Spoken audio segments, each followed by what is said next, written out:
Uzņēmuma akcijās naudu ieguldījis pasākumu vadītājs Valdis Melders. Pat labam viņam Baltijā pieder 5 uzņēmuma akcijas, kuras viņš savulaik iegādājies ieguldot 300 latu. Viss sākas ar to, ka tev jāsameklē kāds, kurš kaut ko no tā sajēdz. Un nav skaudīgs.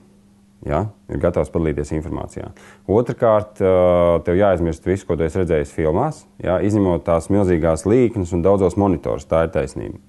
Jo tev jāredz ļoti daudzas līknes, tev jāsaprot, kā viņas savā starpā ir saistītas. Turklāt tev nepietiek to, ka tu redz viņas mēnešu garumā, tev jāsaprot, kā viņas svārstās gadiem.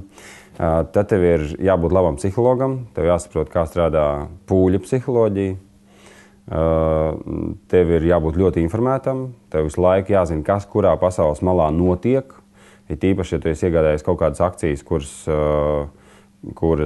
pieder uzņēmumam, kas nav Latvijas uzņēmums. Ja Latvijas uzņēmums labāk, lai tu esi pazīstams ar cilvēkiem, kas tur strādā. Ja? Es teiktu tā, tas ir pilna laika darbs.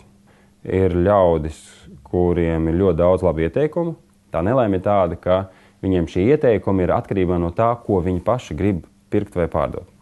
Jo Latvijā ir tā, ja tu kaut kādu lielāku pirkumu izdari, uzreiz visas cenas attiecīgajā segmentā nosvārstās. Ja?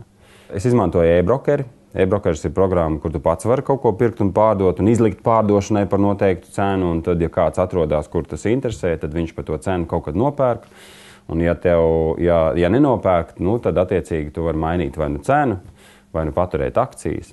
Un tā ir, es ieteiktu to programmu, vienīgais tad jādarbojas aktīvi. Jo, ja es pareizi atceros, viņi maksā 8,50 mēnesī, tas e-brokeris. Tad tev tie 8,50 mēnesī vismaz ir jānopelna. Es absolūti iesaku ieguldīt, ja. Bet ieguldīt tādos plānos, ieguldījumu plānos, kur tev tomēr garantē vismaz 100% ieguldījumu atmaksu.